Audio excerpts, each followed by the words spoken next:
El sector agrícola y ganadero es la base económica de América Latina, gracias a su extraordinaria riqueza en recursos naturales. Desde nuestro continente sale el 60% de las importaciones de soja del mundo, más del 40% de carne vacuna y el 30% del maíz. Se estima que la región podría duplicar su producción agrícola hasta el año 2030, pero no todo lo que brilla es oro. Y es que muchas prácticas agropecuarias ocasionan la pérdida de la biodiversidad, insumen enormes cantidades de agua y emplean agroquímicos que degradan los suelos. En algunos casos son incluso utilizados para erradicar cultivos, pero la agricultura por sí misma no es enemiga del medio ambiente. Es posible restaurar el equilibrio, la producción agrícola y la salud de los ecosistemas. Bienvenidos a Eco Latinoamérica, hoy con estos temas. Una opción para Colombia: mujeres del Cauca experimentan con productos lícitos derivados de la hoja de coca. Reserva de Tehuacán, Cuicatlán de Puebla. El saqueo de plantas medicinales y la contaminación de la agroindustria ponen en riesgo este singular paraje desértico. Del ordenador a la granja, un informático de Rosario, Argentina, lo dejó todo para dedicarse a las plantas nativas. Colombia tiene más de 250,000 hectáreas cultivadas con plantas de coca. El gobierno ha tratado de reducir los cultivos ilícitos con diferentes técnicas de erradicación. Una de ellas fue hasta hace poco tiempo la polémica aspersión aérea con glifosato, un herbicida considerado peligroso para las personas, los animales y ecosistemas. Esto ha traído múltiples consecuencias negativas para los campesinos que se ven forzados a vivir del cultivo de la coca. Desde el Cauca, uno de los departamentos más golpeados por esta dinámica, las mujeres han planteado una solución: dar nuevos usos lícitos a la coca, como por ejemplo la producción de tintes para textiles.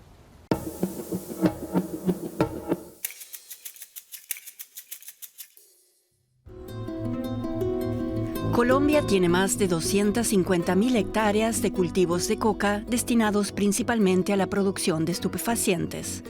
Las regiones cocaleras son territorios de difícil acceso donde los campesinos no tienen mayores opciones que vivir de este cultivo aún ilegal. Yo pienso que la justificación de los campesinos es la falta de oportunidades, porque sinceramente nosotros los del campo no tenemos, primero que todo no tenemos vías. Nosotros no tenemos un seguro para cuando uno tiene un cultivo, el cambio del clima. Entonces, por necesidad los campesinos tenemos que cultivar la coca, porque eso, uno piensa que esa es una forma de uno obtener dinero.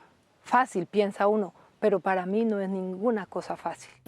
Colombia ha gastado $5.700 millones en la erradicación de cultivos de coca a base de aspersiones con herbicidas como el polémico glifosato.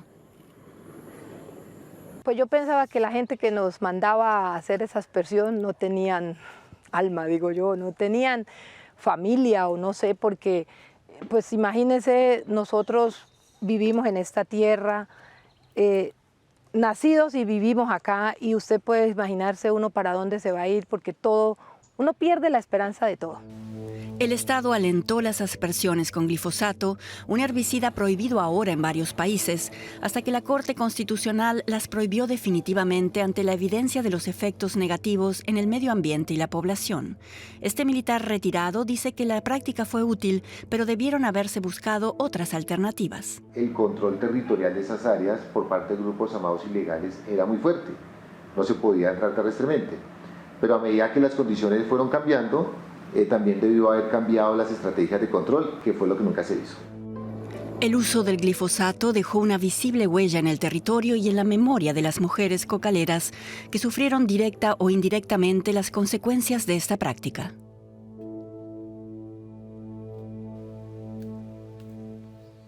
Hubo la aspersión porque se miraban las avionetas muy cerca a los cultivos, a veces yo creo que unos 200 metros sobre el cultivo. Entonces había gente y quedaban, y lo que le quedaba era mojado la piel.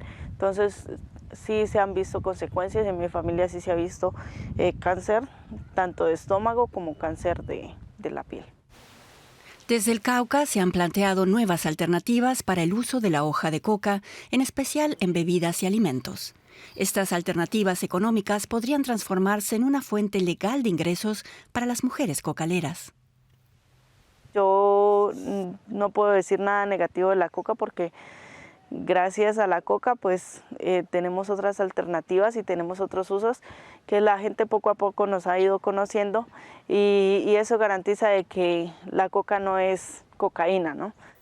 Estas iniciativas locales fueron tomadas como ejemplo por parte del gobierno, pero el analista Miguel Tunjano considera que el Estado debe entender la dimensión de este desafío. ¿Cuál es el mercado donde puede ingresar condimentos derivados de la hoja de coca? Versus cuánta cantidad de hoja de coca se produce en el país. Yo creería que el porcentaje es muy bajo, entonces son ideas que no le van a dar solución a las 250.000 hectáreas de coca que tiene Colombia. Es posible que puedan ser alternativas para 5 hectáreas en un municipio, pero no una solución al problema de los cultivos de coca. No obstante, las mujeres cocaleras se mantienen optimistas y confían en que el anuncio del gobierno de no erradicar forzosamente los cultivos se traduzca en nuevas alternativas para ellas. La gente dice que la mata que mata, ¿no? Pero yo pienso que la mata que mata depende el uso que cada uno le demos. Tras décadas de esfuerzos por erradicar los cultivos de coca, las plantas siguen allí, en el Cauca, una de las regiones más diversas y que más sufrió las aspersiones con glifosato.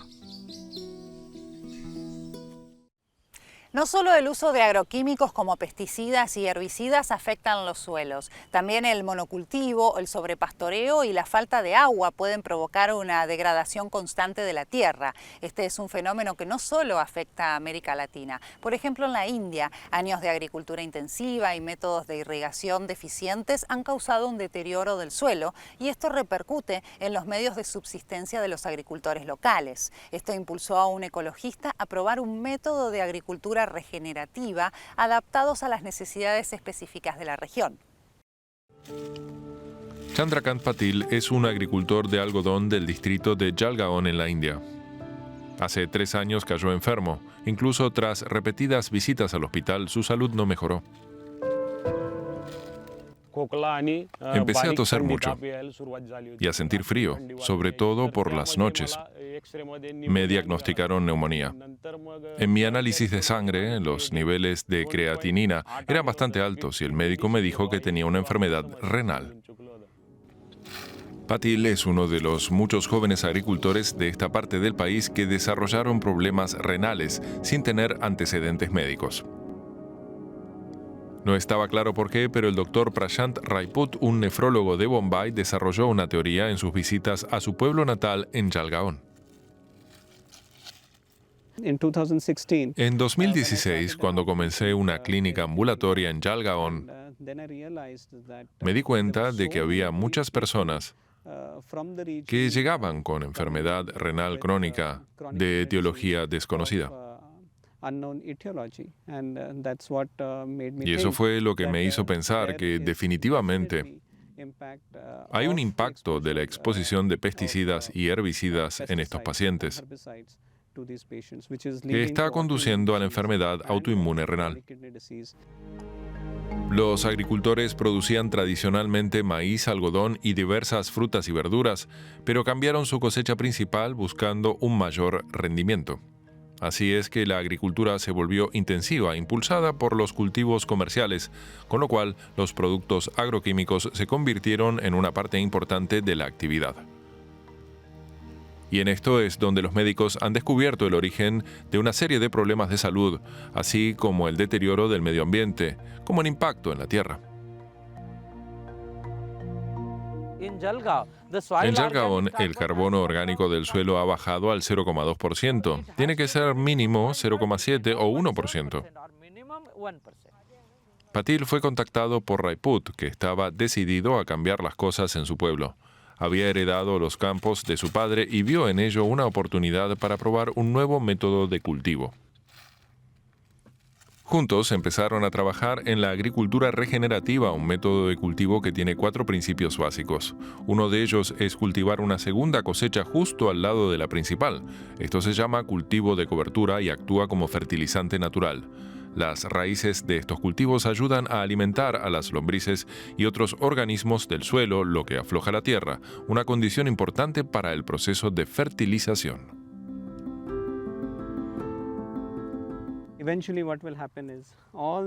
Con el tiempo, todo esto que ves se descompondrá mediante lo que llamamos descomposición geoquímica. Esto aporta nutrientes al suelo, mejora su fertilidad y su productividad se multiplica. Con respecto a la agricultura química,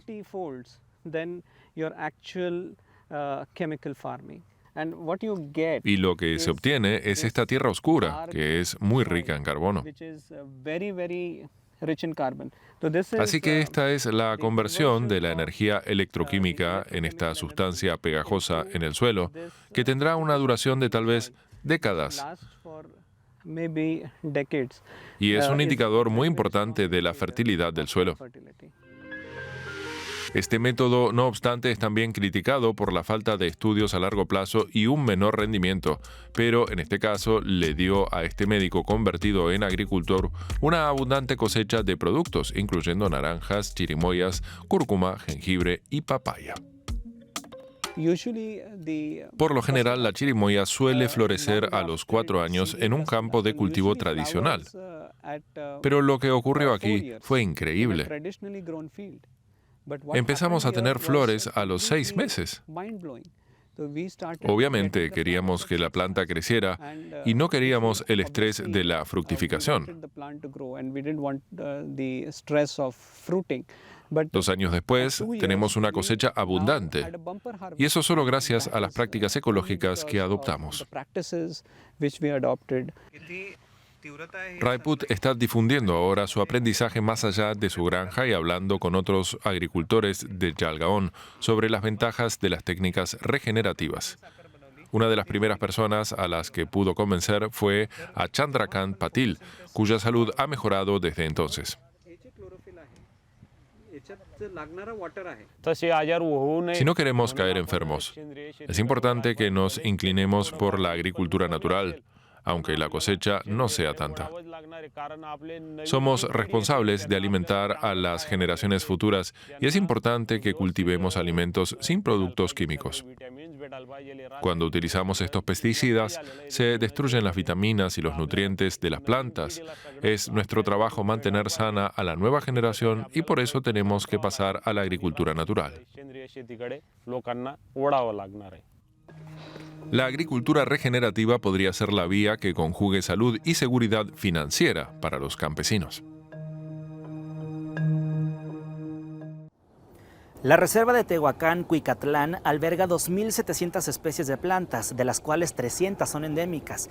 Es una amplia diversidad de flora pese a su clima semidesértico. Su riqueza natural permitió que en esa región de Puebla, al sureste de México, se asentaran los primeros pueblos mesoamericanos, que gozaron de un notable poderío gracias a sus salinas.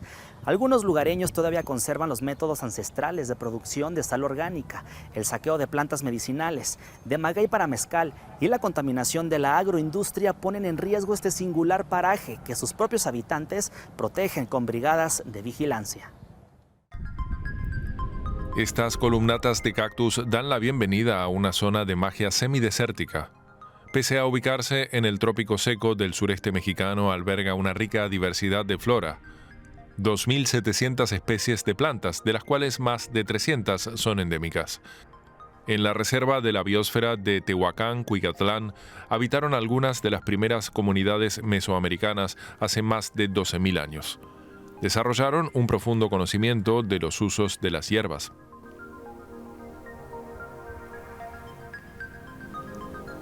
Esa sabiduría llegó a través de generaciones hasta Juana Cruz. Junto con su compañera Marcela cortan algunas ramas de sangre de drago para producir shampoo natural. Cuando empezaron hace una década, tan solo tardaban media hora para encontrar esos arbustos. Pero ahora deben caminar más de 3 horas. Las particularidades del clima de la reserva han dificultado la conservación de una flora delicada frente al aumento de temperaturas.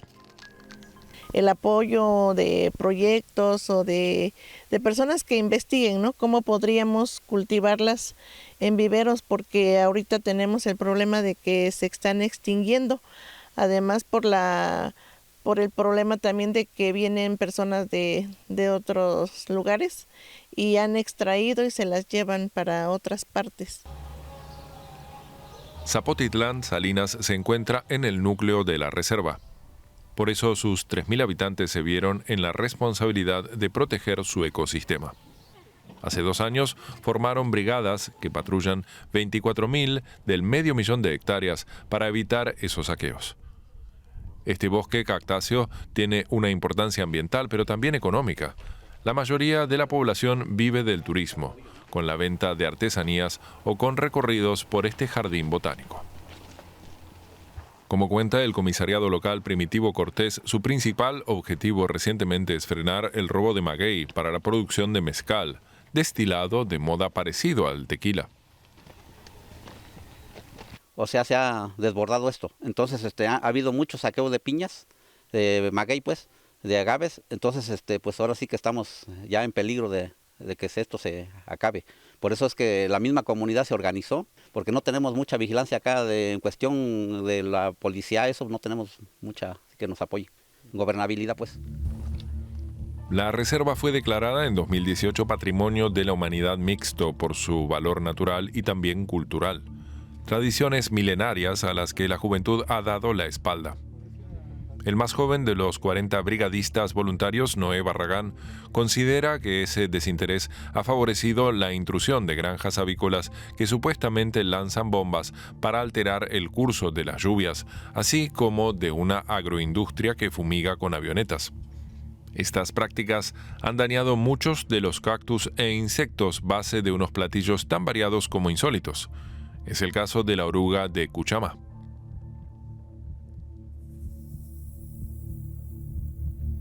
El cuchamá, que se da principalmente en el manteco o palo verde, como se le llama, y que es muy importante, es una de las gastronomías exóticas de Zapotitlán Salinas, y esa es parte de, pues, debido a esas contaminaciones y de industrias, pues sí se ha estado perdiendo. Otro de los tesoros de esta región de Puebla son sus salinas. Estos muros de piedra fueron indispensables para el desarrollo del cultivo y la producción de sal hace 1300 años, cuando se asentaron los popolocas. Juan Diego todavía mantiene un proceso artesanal de evaporación, concentración y cristalización para lograr una sal orgánica. Prácticamente de este modo lo hacían sus antepasados, un pueblo originario que alcanzó una notable expansión gracias a estas salinas.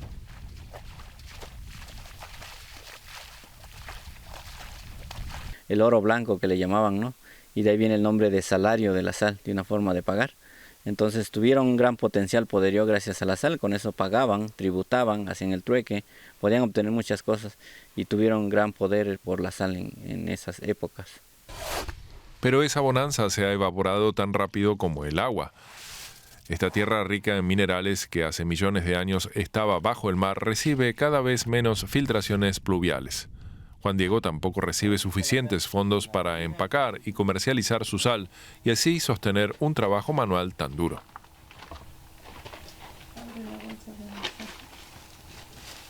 Ya sabíamos que en esos tiempos pues había que parar la producción o estar pendiente, pues, pero hoy en día ya no está como así marcado el tiempo. Entonces ahorita puede llover hoy, mañana y en cualquier momento y echa a perder la producción de sal.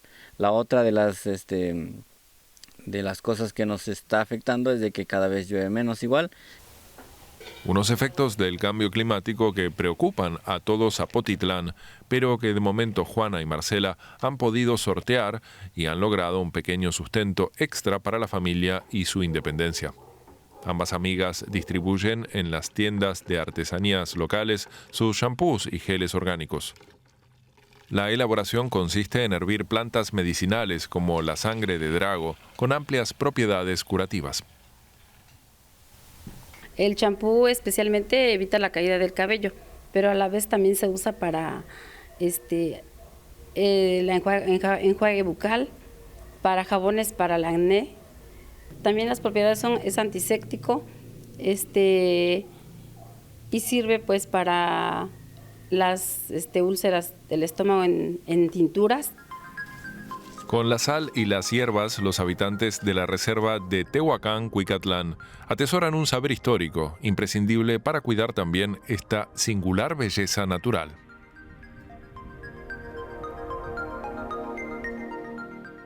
Los cambios no suelen darse en un solo día, pero son frutos de decisiones. Les hablamos ahora de un joven informático que cambió su vida en la ciudad para dedicarse a la naturaleza y a divulgar información sobre plantas nativas. En una localidad de Argentina, montó un vivero único en su tipo, en el que ensaya la adaptación de árboles del bosque chaqueño y de selva de río a la vida urbana, para aliviar los efectos del cambio climático.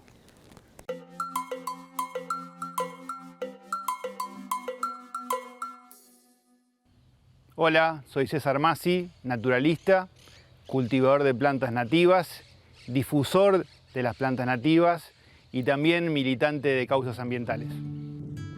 De una vida como informático en la ciudad a montar un vivero muy particular. César trabaja con y por la naturaleza en Vigand, provincia de Santa Fe, Argentina. Muy cerca de allí, empresas biotecnológicas hacen lo opuesto. Producen semillas transgénicas resistentes a las sequías. El desafío de este luchador solitario es hallar las mejores plantas de los bosques nativos para adaptarlas al uso urbano. Para que la planta tenga un buen desarrollo y mirar la raíz donde tiene. La sociedad hoy en día va a una realidad climática bastante más compleja, en donde necesitamos mejorar la infraestructura verde de las ciudades. Yo no me dedico tanto a lo que es reforestación, porque son cantidades muy grandes que no puedo hacer acá solo, yo acá trabajo solo. Pero sí puedo investigar plantas para la calle, plantas para el espacio público. Entonces, para mí, esto más que nada es un desafío de cómo pensar un arbolado urbano o un arbolado doméstico, de patio, de calle, de vereda, que primero sea más resiliente a lo que va a ser el impacto de la crisis climática sobre las grandes urbes y después que ayude a elevar la biodiversidad de los lugares que habitamos, que eso es lo central. Los árboles de César pertenecen a especies del bosque chaqueño y de la selva del río Paraná, dos áreas de enorme biodiversidad. Él mismo recolecta semillas y observa los árboles en su hábitat. Luego ensaya la adaptación a situaciones urbanas, según la resistencia al calor, morfología y sombra que proporcionan. En el arbolado urbano de Argentina se observan en su mayoría especies exóticas. Fresnos, arces, tipas, plátanos y coníferas abundan en veredas y parques. En menor medida árboles nativos, como el lapacho y el jacarandá. Hoy tenemos una gran parte del arbolado, que en realidad es arbolado, como decía, americano, europeo, de climas templados, viviendo, bueno, todos sabemos lo que vivimos este año, con 9 olas de calor. Esta última va a llegar a los 10 días, lo cual es un terrible estrés para una planta aguantar 10 días de una ola de calor de 38, 40 grados sin disponibilidad de agua. Y justamente esas plantas que están acostumbradas a otro clima están empezando a mostrar daños, digamos, pérdida de hojas, elevada mortandad de ejemplares. Entonces, justamente por eso tratar de hacer hincapié en las nativas.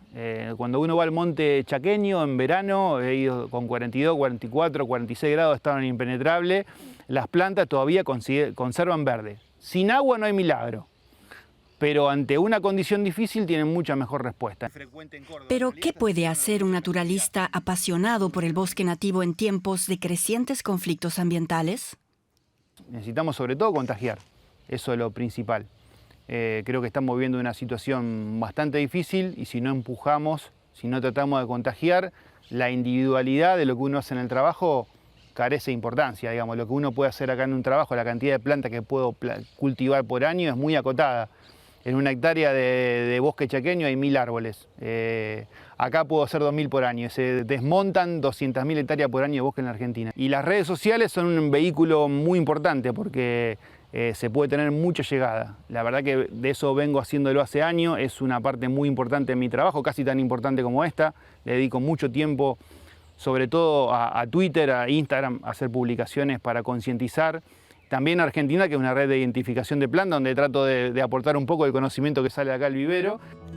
César se convirtió así en un influencer en las redes sociales, desde donde divulga sobre plantas nativas y batalla por la defensa del medio ambiente. Cultiva semillas en su vivero e ideas entre la gente. Hasta aquí nuestro programa de hoy dedicado a la regeneración de suelos. Esperamos sus comentarios y sugerencias que, como siempre, nos pueden enviar a nuestro email magazines@dw.com. Los videos y programas de Eco Latinoamérica también están disponibles en nuestras redes sociales y en YouTube. Los esperamos en nuestra próxima edición la próxima semana. Desde Argentina y México nos despedimos. Hasta entonces y como siempre, cuídense.